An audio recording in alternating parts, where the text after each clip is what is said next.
जय हिंद एवरीवन। स्वागत है बच्चे आप सभी का 30 मिनट्स कॉन्सेप्ट सीरीज के एक और लेक्चर में, जिसमें बच्चे आज की क्लास में हम डिस्कस करने वाले हैं कॉन्सेप्ट ऑफ थर्मोक्लाइन के बारे में। टॉपिक का नाम क्या है सर? Concept of thermocline. मुझे आपके सिर्फ 15 मिनट चाहिए और यह पूरा का पूरा कॉन्सेप्ट आपके दिमाग में उतर जाएगा। ठीक है बच्चे, तो चलिए स्टार्ट करते हैं सर। हेडिंग डालिए बच्चे, कॉन्सेप्ट ऑफ थर्मोक्लाइन। चीजों को प्लीज थोड़ा ध्यान से समझिएगा, बहुत ही आसान सा कंसेप्ट है। ठीक है, आपको इसमें आज के बाद दिक्कत नहीं आएगी। Concept of thermocline. सबसे पहले बच्चे ये आपकी ओशियनोग्राफी का पार्ट है। ठीक है, ये बच्चे आपकी ओशियनोग्राफी का पार्ट है, जिसमें बेसिकली हम ओशियंस वगैरह के बारे में पढ़ते हैं। ठीक है sir, concept of thermocline. Sir सबसे पहले थोड़ा सा हम अपने शब्दों के ऊपर काम करते हैं। वर्ड लिखिए सर, थर्मोक्लाइन। थर्मो प्लस में क्लाइन। ठीक है बच्चे, सर थर्मो वर्ड से आप क्या समझते हैं? एनीवन? एनीवन बच्चे? टेम्परेचर। ठीक है सर, थर्मो वर्ड से आप समझते हैं टेम्परेचर। एंड सर इस क्लाइन वर्ड का मतलब क्या होता है? बच्चे क्लाइन मतलब डिक्लाइन या फिर डिक्रीजिंग। ठीक है सर, या फिर डिक्रीजिंग। तो सर थर्मोक्लाइन वर्ड से आपको एक चीज तो समझ में आई कि कहीं ना कहीं सर हम इसमें टेम्परेचर की बात कर रहे हैं। और सर टेम्परेचर का इफेक्ट हमें क्या देखने को मिल रहा है कि सर जो आपका टेम्परेचर है वो कहीं ना कहीं डिक्रीज हो रहा है। ठीक है बच्चे, तो ये तो हो गई सर शब्द की अंडरस्टैंडिंग। अब थोड़ा सा इसमें डीप में चलते हैं सर। ठीक है, थोड़ा सा बच्चे इसमें डीप में चलते हैं, प्लीज चीजों को ध्यान से समझिएगा। मैं आपको यहीं पर सबसे पहले बता रहा हूं। ठीक है बच्चे, आप सभी ने ग्लोबल विंड पैटर्न पढ़ रखा है, राइट? नहीं पढ़ा है तो आप मेरी क्लाइमेटोलॉजी वाली क्लास रेफर कर सकते हैं, उसमें मैंने आपको लास्ट में करा रखा है।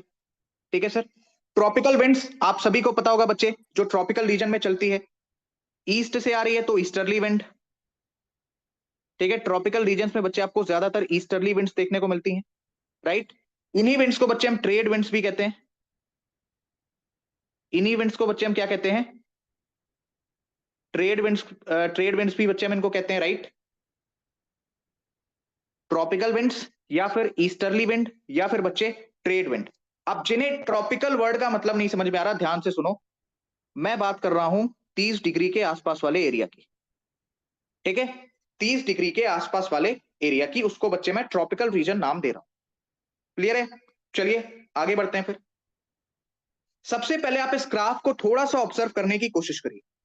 ठीक है, एंड जो मैंने आपको इस स्पेसिफिक वर्ड की अंडरस्टैंडिंग बताई है कि sir thermo means temperature and cline means decreasing. ठीक है, इसको थोड़ा सा बच्चे ग्राफ के थ्रू ऑब्जर्व करने की कोशिश करिए। ये ग्राफ का सोर्स है बच्चे क्लास 11th की एनसीईआरटी। ठीक है, क्लास 11th की फिजिकल ज्योग्राफी की किताब एनसीईआरटी की, कि वहां से बच्चे मैंने ये पिक्चर उठाई। ठीक है सर, चलिए, क्या आप इस ग्राफ से कुछ ऑब्जर्व कर पा रहे हैं? बिल्कुल सर। कुछ समय तक, कुछ समय तक बच्चे ओशियन में आपको टेम्परेचर कांस्टेंट दिख रहा है। सर ये कंडीशन कहां की है सर? ओशियन की। उसके बाद आपको उसमें एक सडन डिक्रीज देखने को मिल रहा है, एंड एक स्पेसिफिक पॉइंट के बाद ये डिक्रीज आपको कॉन्टिन्यूअस पैटर्न पे देखने को मिल रहा है। सर ये क्या है? बेसिकली बच्चे ये है आपका टेम्परेचर, और ये है बच्चे आपकी इंक्रीजिंग डेप्थ, यानी जैसे जैसे आप गहराई में जाते जा रहे हैं। अब थोड़ा सा मैं आपको इस चीज को डायग्राम के मदद से समझाने की कोशिश करता हूं, ध्यान से समझना। ठीक है बच्चे, ध्यान से समझना। चलिए सर, सबसे पहले मैं ओशियन बना लेता हूं। ये बन गया सर आपका ओशियन, राइट? अब सर इसमें पानी भी बना लेते हैं। बना लिया सर। ठीक है बच्चे, ये बन गया सर आपका पानी। अच्छा मुझे एक बात बताओ, अगर मैं आपसे एक छोटी सी चीज पूछूं कि सर ओशियन का पानी बच्चे आपका गर्म हो रहा है, या ओशियन का पानी हीटअप हो रहा है, या ओशियन का पानी वार्म हो रहा है, तो सर उसका सोर्स क्या होगा? बच्चे उसका सोर्स होगा इंसोलेशन। ठीक है, सूर्य से आने वाली किरणें या फिर सूर्य ताप, हिंदी मीडियम बच्चे सूर्य ताप। ठीक है सर, इंसोलेशन की वजह से क्या हो रहा है? ये जो ऊपर वाली सतह का पानी है, ये बच्चे आपका कैसा हो रहा है? वार्म। ठीक है बच्चे, ये आपका कैसा हो रहा है? वार्म हो रहा है सर, गर्म हो रहा है। तो मैं ये कह सकता हूं कि सर पॉइंट नंबर ए पे आपका पानी गर्म है। अब मुझे आप एक चीज सोचकर बताइए, थोड़ा सा अपना ब्रेन यूज करिए। Point number A, point number B और पॉइंट नंबर सी, कहां पर पानी आपको सबसे ज्यादा गर्म देखने को मिले? अब गर्म का मतलब ये नहीं कि सर 100 डिग्री सेल्सियस पहुंचा दो, नहीं। गर्म का मतलब बच्चे मैं एक एवरेज बात कर रहा हूं, 22 डिग्री से लेकर लगभग 27 डिग्री तक। ठीक है, चलिए मुझे बताइए किस पॉइंट पर आपको पानी सबसे ज्यादा गर्म देखने को मिलेगा? जो बच्चे यूट्यूब वाले हैं या जितने भी बच्चे इस क्लास को रिकॉर्डेड फॉर्म में देख रहे हैं, प्लीज मुझे आंसर करिए इन दी कमेंट सेक्शन।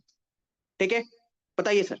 सर आपका आंसर होना चाहिए कि सबसे ज्यादा गर्म पानी हमें पॉइंट ए पर देखने को मिलेगा। क्यों सर? बिकॉज जैसे जैसे बच्चे हम डेप्थ में जाएंगे वैसे वैसे इंसोलेशन की शॉर्टेज होगी, वैसे वैसे बच्चे इंसोलेशन की क्या होगी सर? शॉर्टेज होगी, राइट? भाई आपकी जो ये इंसोलेशन है, सूर्य ताप है, ये पानी में एक हद तक ही पहुंच सकता है, एक लेवल तक ही पहुंच सकता है। तो क्या मैं ये कह सकता हूं, क्या बच्चे मैं ये कह सकता हूं कि नीचे जैसे जैसे बच्चे मैं नीचे बढ़ता जाऊंगा, यहां पर मुझे कैसा पानी मिलेगा सर? Cold water. यहां पर बच्चे मुझे कैसा पानी मिलेगा सर? Cold water. इतना समझ में आया? आपकी सुविधा के लिए मैं एक लाइन आपके लिए हिंदी में लिख दे रहा हूं, ठीक है, जिससे आपकी सभी कंफ्यूजन दूर हो जाएगी। सर जो आपकी सनलाइट है, दैट इज बच्चे, दैट इज बच्चे हम यहां पे टेक्निकल वर्ड क्या यूज कर रहे हैं? सूर्य ताप, दैट इज इंसोलेशन। सनलाइट या फिर आप इसको इंसोलेशन भी कह सकते हो, इंसोलेशन। ठीक है, इंसोलेशन ये एक लिमिट तक ही तो आ रही है, एक लिमिट तक, एक लिमिट तक वाटर में आ पाएगी, एक लिमिट तक बच्चे वाटर में आ पाएगी, राइट? यस, ये बच्चे एक लिमिट तक ही तो वाटर में आ पाएगी, कि एकदम गहराई तक तो ये जा नहीं सकती कि आपको कि सर इंसोलेशन जो है यहां तक पहुंच गई। ऐसा तो हो नहीं सकता सर, राइट? ऐसा तो बच्चे हो नहीं सकता। हो सकता है मैक्सिमम जो आपकी इंसोलेशन रिकॉर्ड की जाएगी वो इस पॉइंट बी तक करी जाएगी, राइट? वो बच्चे इस पॉइंट बी तक करी जाएगी। अब जहां तक बेसिकली आपकी इंसोलेशन पहुंच पा रही है, वहां तक का जो पानी है आपका वो कैसा हो जाएगा सर? वहां तक का बच्चे जो आपका पानी है वो बेसिकली कैसा हो जाएगा सर? गर्म हो जाएगा, राइट? कैसा हो जाएगा बच्चे? गर्म हो जाएगा। इतना समझ में आया? बताइए सर, इतना समझ में आया? अब मेरी बात ध्यान से सुनना, ठीक है? यहां पर बच्चे आप देख सकते हैं कि ट्रॉपिकल रीजन में आपको बेसिकली कैसी विंड्स देखने को मिल रही हैं? ईस्टर्ली विंड आपको देखने को मिल रही है। ठीक है बच्चे, बेसिकली आपको कैसी विंड्स यहां पे आपको देखने को मिल रही है सर? ईस्टर्ली विंड आपको देखने को मिल रही है, राइट? साथ ही साथ, साथ ही साथ बच्चे ये गर्म भी है, यानी कि हॉट, राइट? यहां पर बच्चे आपको कैसी विंड देखने को मिल रही है सर? ईस्टर्ली विंड आपको देखने को मिल रही है, ईस्टर्ली विंड या फिर आप इसको ट्रेड विंड भी कह सकते हो, राइट? ये सर जो एरोस हैं बेसिकली क्या रिप्रेजेंट कर रहे हैं सर? एनीवन? इसका आंसर बच्चे आप मुझे दोगे कमेंट सेक्शन के अंदर। अब हम चलते हैं थोड़ा सा डीप के अंदर, यानी कि सर थोड़ा सा हम कॉन्सेप्ट को और घुस के समझते हैं, ध्यान से समझना। ठीक है बच्चे, एग्जैक्टली सर ये थर्मोक्लाइन है क्या? आप हमें इतनी देर से क्या समझाना चाह रहे हो? ठीक है, आप हमें इतनी देर से क्या समझाना चाह रहे हो? वापस से मैं वो ओशियन आपके लिए बनाता हूं, ठीक है? ये है सर ओशियन का पानी, राइट? अभी अभी आपने ऊपर देखा कि सर ईस्टर्ली विंड्स चल रही, तो यहां पर भी बच्चे मैं ईस्टर्ली विंड बना दे रहा हूं, ठीक है? बना दिया सर। अब मुझे एक बात बताओ सर, ये जो ओशियन का वाटर है, क्या ये विंड्स उसके ऊपर कुछ ना कुछ प्रभाव डालेंगी, कुछ ना कुछ उसको इन्फ्लुएंस करेंगी सर? बिल्कुल करेंगी सर। और इसी से क्या होगा बच्चे, जो आपका ये पानी है, ठीक है, जो बच्चे आपका ये वाटर है, वार्म वाटर, वार्म वाटर को बच्चे मैं इस कलर से बना रहा हूं, ध्यान से देखना सर। जैसे जैसे ये विंड्स आपकी आती जाएंगी, ये वार्म वाटर बच्चे आपका नीचे शिफ्ट होता जाएगा, ये वार्म वाटर बच्चे आपका नीचे की तरफ शिफ्ट होता जाएगा, ठीक है? अब ध्यान से सुनना, वाटर क्या है सर? वार्म। वार्म, ये क्या हो रहा है sir? Shifting downwards. Shifting downwards. Shifting downwards, right. Water कैसा है सर आपका? वार्म। सर वार्म क्यों है? Due to insolation. Due to insolation, ठीक है। सर नीचे क्यों जा रहा है? एनीवन? सर शिफ्टिंग डाउनवर्ड्स, ये हो गया बच्चे आपका असर्शन। रीजन क्या है सर? रीजन, सर रीजन है ईस्टर्ली विंड। रीजन है बच्चे ईस्टर्ली विंड, ठीक है। रीजन है बच्चे ईस्टर्ली विंड। समझ में आ गया? बताइए बच्चे, समझ में आ गया? आप सुनो, जब बच्चे एक जगह से पानी आपका नीचे जा रहा है, ठीक है, इस डायग्राम को मैं थोड़ा सा और साफ तरीके से आपके लिए बनाता हूं, ध्यान से देखना। ये सर आपका पानी है, ईस्टर्ली विंड की वजह से ये जो आपका पानी है ये बेसिकली नीचे जा रहा है, ठीक है। तो यहां पे मैं आपके लिए एक रेड कलर की लाइन बना रहा हूं जो बेसिकली इस एरिया को डिवाइड करेगा। अब जब यहां से आपका पानी नीचे जा रहा है तो यहां पर इस पॉइंट पर, इस पॉइंट को मैं बना लेता हूं व्हाइट कलर से। इस वाले पॉइंट पर बच्चे क्या हो रही है? इस वाले पॉइंट पे बच्चे क्या हो रही है? वाटर की शॉर्टेज हो रही है। वाटर की बच्चे क्या हो रही है? शॉर्टेज हो रही है। अब इस कमी को पूरा करने के लिए नीचे जो आपका ठंडा पानी है सर, ये ऊपर आएगा। यानी सर जो आपका कोल्ड वाटर है, जो बच्चे आपका कोल्ड वाटर है उसकी क्या होगी सर? अप वेलिंग होगी, यानी वो ऊपर की तरफ आएगा, ठीक है बच्चे। जो आपका कोल्ड वाटर है उसकी क्या होगी सर? अपवेलिंग होगी, यानी कि वो पानी आपका ऊपर की तरफ आएगा। सर ऊपर की तरफ क्यों आ रहा है? क्योंकि सर वाटर की शॉर्टेज हो रही है। सर वाटर की शॉर्टेज क्यों हो रही है? बिकॉज एक साइड से आपका जो गर्म पानी है वो नीचे शिफ्ट हो रहा है। सर पानी गर्म क्यों हुआ? रीजन इज इंसोलेशन, ठीक है। नीचे क्यों शिफ्ट हो रहा है sir? The reason is easterly wind. जो आप इस मैप के अंदर भी, जो बच्चे आप इस मैप के अंदर भी ऑब्जर्व कर सकते हैं, ठीक है बच्चे। इस मैप के अंदर भी बच्चे आप चीजों को ऑब्जर्व कर सकते हैं। इतना समझ में आया? बताइए बच्चे, इतना समझ में आया? ठीक है। अब एक चीज ध्यान से देखो, ये जो मैंने आपके लिए लाइन बनाई है ना, इसी लाइन से बच्चे आपको थर्मोक्लाइन समझ में आ जाएगा, ठीक है। बेसिकली हुआ क्या? बेसिकली हुआ क्या, एक टाइम आपका टेम्परेचर था ओशियन का लगभग 22 डिग्री सेल्सियस, और उसके बाद, ठीक है, उसके बाद ये सभी आपके फिनोमिना चलते हैं जो भी मैंने आपको पढ़ाया, एंड टेम्परेचर बच्चे आपका पहुंच जाता है लगभग 3 डिग्री सेल्सियस के आसपास, ठीक है। टेम्परेचर बच्चे आपका कैसे पहुंच जा रहा है? 3 डिग्री सेल्सियस के आसपास पहुंच जा रहा है। तो ये जो सडन चेंज आपको दिखाई दे रहा है, ठीक है बच्चे, ये जो आपको सडन चेंज दिखाई दे रहा है, इसी सडन चेंज को बच्चे, या फिर इसी सडन डिक्रीज पॉइंट को, सडन डिक्रीज पॉइंट, ठीक है बच्चे, सडन डिक्रीज पॉइंट। सर किस में डिक्रीज हो रहा है? Anyone in the comment section?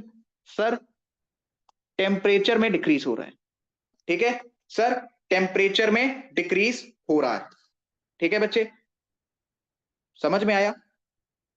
इसी पॉइंट को बच्चे आप क्या कहते हो? थर्मोक्लाइन। यानी कि अगर मैं थर्मोक्लाइन की देसी डेफिनेशन आपके लिए लिखना चाहूं तो उसको आप इस तरीके से लिख सकते हो, जहां से टेम्परेचर में तेजी से, ठीक है, जहां से, जिस पॉइंट से टेम्परेचर में तेजी से कमी स्टार्ट हो जाए, यानी डिक्रीज स्टार्ट हो जाए, डिक्रीज स्टार्ट हो जाए बच्चे, उसी को आप क्या कहोगे? उसी को सर आप कहेंगे थर्मोक्लाइन। उसी को बच्चे आप क्या कहेंगे? उसी को बच्चे आप कहेंगे थर्मोक्लाइन। अगर थर्मोक्लाइन का ग्राफ एग्जामिनेशन में आता है तो ध्यान से देखना ग्राफ कैसे बनाना है। सॉरी, मतलब ग्राफ आपको तो दिया होगा ऑप्शन में, ग्राफ को पहचानना कैसे। याद रखना एक स्पेसिफिक पॉइंट तक आपका जो टेम्परेचर है वो चेंज नहीं होगा, यानी एक स्पेसिफिक पॉइंट तक तो बच्चे आपका टेम्परेचर कांस्टेंट रहेगा ड्यू टू इंसोलेशन। लेकिन जैसे ही, ठीक है, कांस्टेंट रहेगा क्या सर? Constant temperature. ये हो गया बच्चे आपका reason. Sir assertion due to insolation. ठीक है बच्चे। सर कांस्टेंट टेम्परेचर में पानी ठंडा होगा या गर्म होगा? Sir warm water. Sir warm water. उसके बाद बच्चे, उसके बाद बच्चे आपको एक सडन डिक्रीज कुछ इस तरीके का देखने को मिल सकता है। ठीक है, कुछ इस तरीके का बच्चे आपको एक सडन डिक्रीज देखने को मिल सकता है। इसको मैं थोड़ा सा और अच्छे से आपके लिए बना दे रहा हूं। वेट। ठीक है, कुछ इस तरीके का बच्चे आपको एक सडन डिक्रीज देखने को मिल सकता है। Sudden decrease, sudden decrease again sir किस में डिक्रीज होगा? बच्चे डिक्रीज आपका किस में हो रहा है? Anyone in the comment section. देखता हूं आप लोग कितने ध्यान से सुन रहे हैं। Sir sudden decrease in the temperature. ठीक है बच्चे, sudden decrease in the temperature. Sir ये जो सडन डिक्रीज हुआ इसका रीजन क्या है sir? Easterly wind, easterly wind. ठीक है सर, ईस्टर्ली विंड की वजह से ये सडन डिक्रीज हुआ। एंड उसके बाद एक पॉइंट के बाद भैया ये सभी चीजें आपकी नीचे जैसे जैसे आप जाते जाओगे इंसोलेशन बच्चे आपका कम होता जाएगा एंड नीचे वापस आपको एक कांस्टेंट पैटर्न देखने को मिलेगा। Constant decrease in temperature, constant decrease in temperature. Sir इसका रीजन क्या होगा बताइए सर? इसका रीजन क्या होगा सर? सबसे पहला जो रीजन है दैट इज डेप्थ। एंड अगर ये डेप्थ आपको पेपर में नहीं देके थोड़ा सा उसने घुमाने की कोशिश करी तो याद रखना shortage of insolation, shortage of insolation. ठीक है, तो ये कुछ क्वेश्चन वो आपको ग्राफ की मदद से पूछ सकता है जो बच्चे आपको याद रखना है। सर इस ग्राफ में थर्मोक्लाइन की कंडीशन कहां पे रिप्रेजेंट की गई है? सर ये रिप्रेजेंट की गई है, सपोज ये आपका पॉइंट नंबर ए है, ये है बच्चे आपका पॉइंट नंबर बी, ये सर आपका पॉइंट नंबर सी। तो पॉइंट नंबर बी बच्चे आपको कंडीशन बता रहा है थर्मोक्लाइन की। ठीक है, पॉइंट नंबर बी बच्चे आपको कंडीशन बता रहा है सर थर्मोक्लाइन की। समझ में आ गया? बताइए सर, समझ में आ गया? आप सुनो, मैंने अभी आपको क्या बताया कि सर ईस्टर्ली विंड की वजह से ये थर्मोक्लाइन आपका इफेक्ट हो रहा है। तो याद रखना ईस्टर्ली विंड, ईस्टर्ली विंड और थर्मोक्लाइन ये दोनों डिपेंडेंट हैं। यानी कि सर अगर मैं आपको ये समझाने की कोशिश करूं कि मुझे बताओ अगर ईस्टर्ली विंड का जो प्रवाह है यानी कि सर जो फ्लो है अगर वो तेज हो गया तो थर्मोक्लाइन भैया आपका उसकी जो डेप्थ है वो भी चेंज हो जाएगी। ठीक है, थर्मोक्लाइन की सर जो डेप्थ है वो भी चेंज हो जाएगी। क्या हो जाएगी बच्चे? चेंज हो जाएगी। अगर ईस्टर्ली विंड का जो फ्लो है वो आपका धीमा है तो थर्मोक्लाइन की डेप्थ तब भी आपकी सर चेंज हो जाएगी। तो क्या थर्मोक्लाइन की जो डेप्थ है वो कांस्टेंट है क्या? बताइए सर, थोड़ा सा मैं इसको साफ तरीके से लिख देता हूं। मुझे बताइए क्या सर थर्मोक्लाइन की जो डेप्थ है वो कांस्टेंट है? तो आप अपने आप से सवाल पूछो क्या सर ईस्टर्ली विंड की चलने की रफ्तार सेम होती है? Answer is no. तो अगर ईस्टर्ली विंड की चलने की रफ्तार सेम नहीं होती तो थर्मोक्लाइन की डेप्थ भी कांस्टेंट नहीं होती। तो सर थर्मोक्लाइन डेप्थ अगर आपको वो कल को स्टेटमेंट में दे दे कि क्या थर्मोक्लाइन की डेप्थ कांस्टेंट होती है, द आंसर इज नो, नहीं होती sir. Reason being easterly wind के फ्लो पर बच्चे वो डिपेंड कर रही। ठीक है, ईस्टर्ली विंड के फ्लो पर बच्चे वो डिपेंड कर रही। समझ में आ गया? बताइए सर, समझ में आ गया? कुछ कॉन्सेप्ट को बच्चे और देखिए, एक छोटा सा कॉन्सेप्ट इसके अंदर और आता है, वो भी बच्चे मैं आपको एक्सप्लेन करने की कोशिश करता हूं। ठीक है, suppose this is your ocean. ठीक है बच्चे, suppose this is your ocean. आपकी ईस्टर्ली विंड वगैरह आई। ठीक है, एंड बच्चे उसने पानी को नीचे के साइड शिफ्ट कर दिया। राइट, नीचे के साइड बच्चे शिफ्ट कर दिया। तो याद रखना यहां पर क्या हो रहा है सर? डाउन वेलिंग। डाउन वेलिंग यानी नीचे के साइड शिफ्ट हो जाना। डाउन वेलिंग है ना, नीचे की तरफ जाना।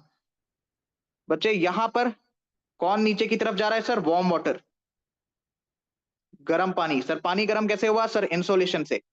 ठीक है, नीचे क्यों जा रहा है sir? Due to flow of easterly wind. तो यहां पर बच्चे क्या होगा? थर्मोक्लाइन की जो आपकी डेप्थ है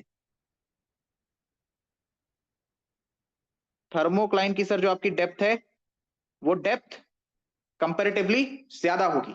अच्छा मुझे एक बात बताओ सर, यहाँ पे वार्म वाटर है तो क्या बच्चे इवेपोरेशन देखने को मिलेगा?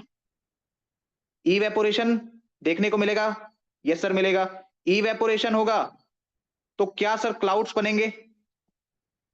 बताइए सर, अगर इवेपोरेशन होगा तो क्या क्लाउड्स बनेंगे? अगर सर क्लाउड्स बनेंगे तो क्या रेनफॉल होगी? बताइए सर, अगर क्लाउड्स बने रेनफॉल होगी। सर अगर रेनफॉल होती है तो उसको ज्योग्राफी की भाषा में हम क्या कहते हैं सर? इंस्टेबिलिटी कहते हैं। ठीक है, ज्योग्राफी की भाषा में बच्चे हम इसको क्या कहते हैं? इंस्टेबिलिटी कहते हैं। तो ये कनेक्शन बच्चे आपको समझ में आया? आ गया सर।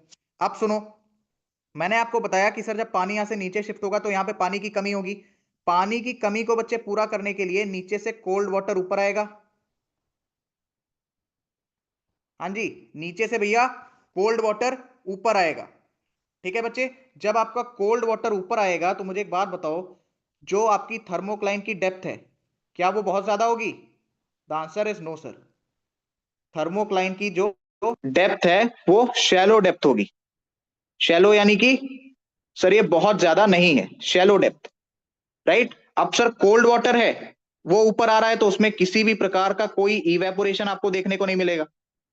राइट सर, अगर इवेपोरेशन देखने को नहीं मिलेगा यानी कि सर हमें डेजर्ट वाली कंडीशन ऐसे एरियाज में देखने को मिलेगी। एंड सर डेजर्ट को बच्चे आप ज्योग्राफी की भाषा में क्या कह सकते हो? देखो इवेपोरेशन नहीं हो रहा तो सर रेनफॉल नहीं होगी। ठीक है, इवेपोरेशन अगर बच्चे आपका नहीं हो रहा तो सबसे पहले मैं यही लिख देता हूं कि आपको रेनफॉल देखने को नहीं मिलेगा। अब सर रेनफॉल क्यों नहीं देखने को मिल रहा? बिकॉज क्लाउड्स नहीं बन रहे। रेनफॉल नहीं देखने को मिलेगा सर तो सूखा पड़ेगा, सूखा पड़ेगा तो सर डेजर्ट बनेगा। और सर डेजर्ट को आप डायरेक्टली रिलेट कर सकते हो सर स्टेबिलिटी वाली कंडीशन से, यानी कि सर ऐसी कंडीशन जहां पर आपको रेनफॉल देखने को नहीं मिल रही। तो याद रखना थर्मोक्लाइन आपको डेप्थ में कहां देखने को मिलेगा सर? कल को वो आपसे क्वेश्चन पूछ सकता है, कैसे कि मुझे बताओ डेजर्ट में जो थर्मोक्लाइन की डेप्थ है वो किस तरीके की होगी। ठीक है, मुझे बताओ स्टेबिलिटी वाली कंडीशन में ज्यादा चांसेस क्या हैं? थर्मोक्लाइन की डेप्थ शैलो होगी या फिर ज्यादा होगी? बताइए, बताइए सर, एनीवन? ठीक है, थर्मोक्लाइन की डेप्थ सर यहाँ पे शैलो होगी। और सर वार्म वाटर की कंडीशन में, यानी कि सर जहां पर आपकी बारिश हो रही है, जहां पर बच्चे आपके क्लाउड्स बन रहे हैं, वहां पर सर थर्मोक्लाइन की जो आपकी डेप्थ है वो ज्यादा होगी। ठीक है, इंस्टेबिलिटी वाली कंडीशन में सर थर्मोक्लाइन की डेप्थ आपकी ज्यादा होगी। ये कनेक्शन अगर समझ में आया तो बहुत अच्छी बात है, नहीं तो प्लीज वीडियो को थोड़ा सा बैक करिए, आपको समझ में आ जाएगा। ठीक है सर, यहां पर कोल्ड वाटर आपका ऊपर उठ रहा है। राइट, यहां पर बच्चे क्या हो रहा है, ध्यान से देखो इस पॉइंट पे, यहां पर कोल्ड वाटर बच्चे क्या हो रहा है? Cold water is rising. ठीक है, जब बच्चे आपका कोल्ड वाटर ऊपर उठ रहा है ऐसी कंडीशन को आप क्या कहते हो? अपवेलिंग हो रही है सर पानी की, पानी ऊपर उठ रहा है। ठीक है, तो अपवेलिंग में सर जो आपका थर्मोक्लाइन है, अपवेलिंग में बच्चे आपका जो थर्मोक्लाइन है वो कैसा होगा? ज्यादा गहरा होगा? नो सर, शैलो होगा। ठीक है बच्चे, शैलो थर्मोक्लाइन। मुझे बताइए क्या आपको इतना समझ में आ गया? अगर बच्चे इतना समझ में आ गया तो इसी के साथ आपका कंसेप्ट ऑफ थर्मोक्लाइन खत्म होता है। उम्मीद करता हूं कि एक एक पॉइंट, एक एक चीज आपको समझ में आई होगी। कृपया इस डायग्राम को प्लीज ध्यान से देखिएगा, ये डायग्राम मैं आपके लिए थोड़ा सा बड़ा भी कर दे रहा हूं। ठीक है बच्चे, इस डायग्राम को मैं आपके लिए थोड़ा सा बड़ा भी कर दे रहा हूं और इसको मैं वापस से आपके लिए ड्रॉ भी कर दे रहा हूं। ठीक है, इसको आप ध्यान से देख सकते हैं, ये जो पोर्शन आपका डिक्रीज हो रहा है, ठीक है, इसी स्पेसिफिक एरिया को बच्चे आप क्या कह रहे हो? थर्मोक्लाइन कह रहे हो। समझ में आ गया? यानी कि सर अगर मैं इसको पॉइंट ए बोलूं, इसको बच्चे मैं पॉइंट बी बोलूं और इसको मैं पॉइंट सी बोलूं, तो पॉइंट बी पे बच्चे आपको क्या ऑब्जर्व करने को मिलेगा सर? थर्मोक्लाइन। आई होप आपको एक एक कॉन्सेप्ट समझ में आया होगा। तो बच्चे आपसे मिलते हैं नेक्स्ट 30 मिनट सीरीज के लेक्चर में। इंपॉर्टेंट कॉन्सेप्ट सीरीज को प्लीज फॉलो करते रहिए, मेरे हैंडआउट्स को बच्चे आप फॉलो करते रहिए। इकोनॉमिक्स की क्लासेस कंप्लीट कर लो, प्लेलिस्ट अवेलेबल है cash more education YouTube channel के ऊपर। ठीक है बच्चे, along with that physical geography मैंने आपको करा रखी है, 30 मिनट्स कॉन्सेप्ट सीरीज आपकी चली रही है। राइट, अलॉन्ग विद दैट बच्चे इंपॉर्टेंट कॉन्सेप्ट सीरीज का हमारा लेक्चर नंबर 7 भी अपलोड कर दिया गया है, उसको प्लीज देख लेना।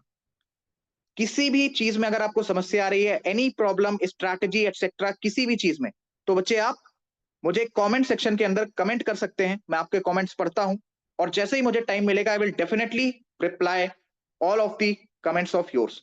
ठीक है, जितने भी आपके कमेंट्स हैं मैं हर एक कमेंट्स को रिप्लाई करूंगा। तो चलिए बच्चे, मिलते हैं आपसे नेक्स्ट लेक्चर में। तब तक के लिए सभी बच्चों को जय हिंद।